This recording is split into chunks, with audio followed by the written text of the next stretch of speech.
Preserving, protecting, and restoring natural water resources is the key to ensuring that there is an adequate supply of water for the needs of both current and future generations. This video is a photographic documentary on the ongoing degradation of lakes and streams around north central Florida, with images as recent as June 2012. It concludes with a call to action to help save these waters, specifically from overconsumption and nutrient contamination.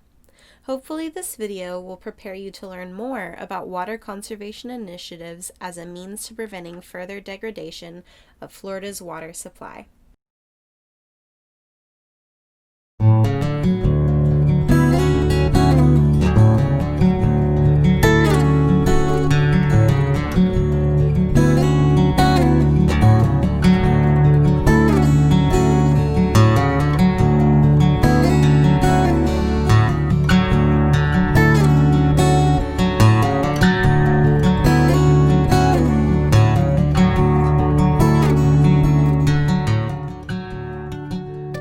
At the start of this decade, about half of the U.S. was experiencing severe drought. At the same time, water resources in many places were already under siege from overuse. North Florida has its own water problems, where groundwater pumping and pollutants running off from cities and farmland have contributed to our water resources declining. These factors, as well as drought, are impacting the Floridan aquifer and our waterways to an extent that has rarely been seen. I photographed these impacts and became curious about their effects on people, so I turned my lens toward our community. Some questions I hoped to answer were, how has life changed, and how are people responding to these changes? I found some surprising answers that should challenge our notions of water as infinitely abundant and immune to the unintended consequences of modern life. We depend on the aquifer, rivers, and lakes for cultural and economic reasons. From agriculture to recreation to lifestyles that are uniquely Florida, we have a strong connection to water. But this connection is being tested as lakes and drinking wells dry up and pollutants gain the upper hand in some waterways that until recently have been relatively healthy. Under these challenging conditions, I noticed people's determination, fishermen navigating muddy shorelines, or fathers and sons paddling a river after a nutrient-fueled algae outbreak. Some ecotourism businesses struggled to attract and serve customers. To survive, they adapted their services, finding new ways to create revenue. I was struck by their resilience and optimism in the face of this crisis, but I wondered if these scenes would be more common in the future. I wondered if the next crisis would defy their ability to survive.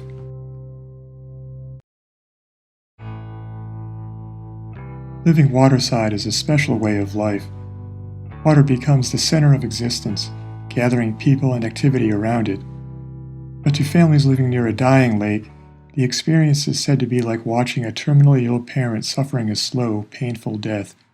People, especially children, feel its loss enormously. Frustrated by the lack of political leadership, some communities are demanding that government regulators reduce groundwater consumption and tighten pollutant regulations. But when it comes to water, politics and economics often shape regulations that yield mixed results. Grassroots efforts are now proposing comprehensive legislation to balance the needs of various stakeholders, consumers, and industry. Meanwhile, a small consumer revolution is emerging, upending the traditional notion of infinite water and instead embracing conservation. Advocates are educating consumers about beneficial products and services such as sustainable landscape design that uses less water and fewer harmful fertilizers. This story is a cautionary tale. Our economic, social, and cultural well-being depends on our stances on water consumption and land use. We have reached a tipping point that should compel us to rethink our attitudes about lifestyle and environmental impact. Our response will determine whether or not we can remain healthy and prosperous. With the same determination I saw among people through my lens, citizens and elected leaders should resolve to take meaningful steps, now more than ever. Accepting nature's limits as a first principle would be a good start.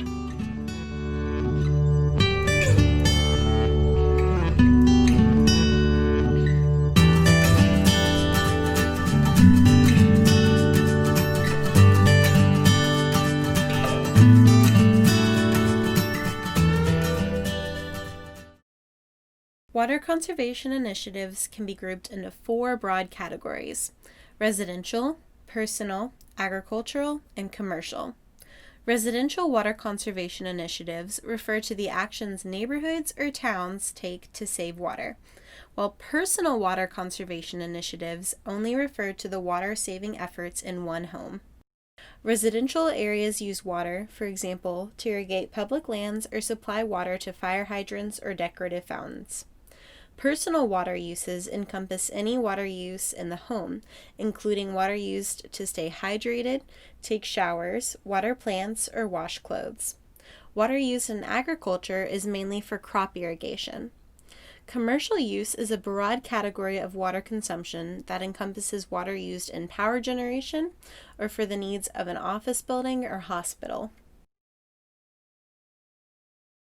Many local governments have created regulations that only allow landscape irrigation during certain times, certain days of the week, or dependent upon rain events. The irrigation regulations of Alachua County, Florida, are pictured in this graph, which mirror other regulations throughout the state. Towns may also install water-saving devices, such as soil sensors, to prevent wasting water in public areas. Some communities even choose to use recycled water as the source for a variety of water usages, including landscape irrigation, power generation, street sweeping operations, fire protection, and decorative fountains. Recycling water is a form of alternative water supply that involves the extensive treatment of wastewater and then the distribution and use of the treated water. The amount of treatment the water receives is dependent upon the intended use of the water. Wastewater will always receive primary and secondary treatment, which removes suspended solids and organic matter from the water. Tertiary, or advanced, treatment removes 99% of the remaining impurities, providing a water quality near drinking water standards. This graphic shows where treated water may go after it leaves the wastewater treatment plant. The purple arrows indicate direct, immediate use of the reclaimed water. It may be used as cooling water for power plants, for domestic non-potable uses, for various industrial processing activities, for crop irrigation, or to replenish the water supply in a river or stream. Wastewater that received advanced treatment may even be used to recharge groundwater supplies, which would eventually be used as drinking water after further disinfection. One way to practice personal water conservation is by implementing Florida-friendly landscapes, which involve the use of low-maintenance plants and environmentally sustainable practices. This program protects Florida's natural resources by conserving water, reducing waste and pollution, creating wildlife habitats, and preventing soil erosion. Preventing soil erosion helps conserve water by reducing runoff and capturing rainfall, allowing rainwater to percolate to the aquifer. Any landscape can be Florida-friendly if it is designed and cared for according to the 9 Florida-friendly landscaping principles: placing the right plant in the right place, watering efficiently, fertilizing appropriately, using mulch, attracting wildlife, managing yard pests reasonably, recycling, preventing stormwater runoff, and protecting the waterfront. Harvesting rainwater to be used for various outdoor purposes is another personal practice that will conserve water. Citizens can harvest rainwater through rain barrel systems, which can be purchased relatively inexpensively at local home improvement stores, at some health food stores, or online. The average annual household water use in the United States is 127,400 gallons. Installing water-efficient sanitary fixtures in the home could potentially save thousands of gallons of water. Shower heads, toilets, faucets, and washing machines all come in low-flow models that use approximately half of the water used in conventional models. For example, a conventional toilet uses 3.5 gallons of water per flush, while a low-flow toilet may only use 1.6 gallons of water per flush, saving almost 2 gallons of water each time the toilet is used. On the other hand, retiring septic tanks and using municipal sewage will conserve water by protecting water quality. Septic tank systems leach nutrients and bacteria into groundwater, acting as one of the main sources of contamination for the water supply. If it is not possible to have a home hooked up to a municipal sewage system, using an advanced treatment system is the next best way to protect groundwater. There are many ways to conserve water at home that simply involve changing some habits, like taking shorter showers or avoiding pre-rinsing the dishes. Take a look at this diagram for more effortless practices that will increase personal water conservation. Some tips for saving water include watering plants with pre-used water, not running the tap while brushing your teeth, repairing all leaks, not using the dishwasher or washing machine unless they're full, taking shorter showers, using unused pets' water for plants, and collecting rainwater for outdoor purposes. Agricultural best management practices, known as BMPs, are practical, cost-effective actions that are designed to conserve water and reduce the amounts of fertilizer, pesticides, and pollutants entering waterways. Some examples of BMPs include rotating crops, installing soil moisture sensors, and improving irrigation systems. In theory, BMPs are designed to benefit water quality and water conservation while enhancing agricultural production.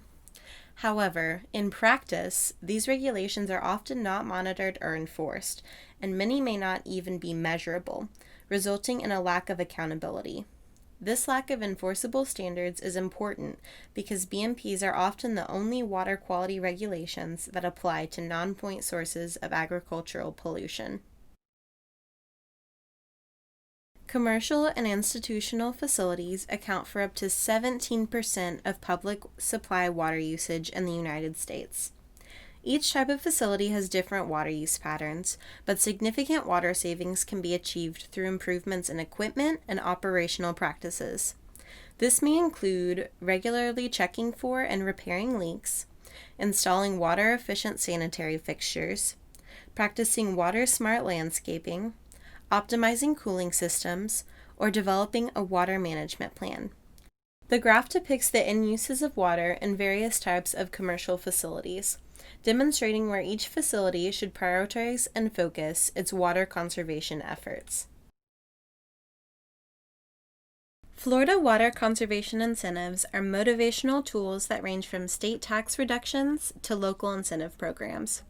Conservation-oriented water rates are an example of commercially controlled incentive programs where the price paid for water increases as water use increases, motivating the customer to decrease water use. South Florida Water Saving Incentive Program is a cost-sharing program where the South Florida Water Management District will supply funding for a large portion of the cost of water conservation projects implemented by public and organizational entities. Other regional incentive programs may offer to compensate individuals for installing low-flow sanitary fixtures or for water-efficient landscape irrigation devices. You can contact your local water provider directly or go to the EPA WaterSense website for more information about rebate programs you and your family may be eligible for. In this lesson, we covered Florida-friendly landscaping practices, the process of recycling water, rainwater harvesting, and agricultural best management practices. Please share what you've learned with your friends and family, in particular about personal and residential conservation, and take advantage of the list of additional resources at the end of the module if you would like more information about water conservation. Pair up with another classmate to complete this activity. If you follow the instructions carefully, you will know how much water a low-flow toilet can save when used throughout your classroom, school, and even neighborhood.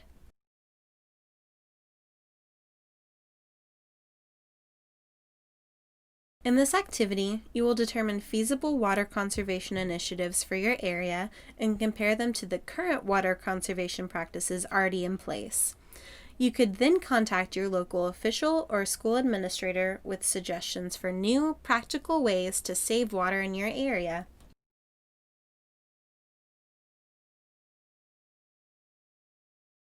This list of additional resources may prove to be helpful if you have any questions or concerns about water conservation. This presentation was produced by Save the Manatee Club with funding and support from the Protect Florida Springs Grant Program.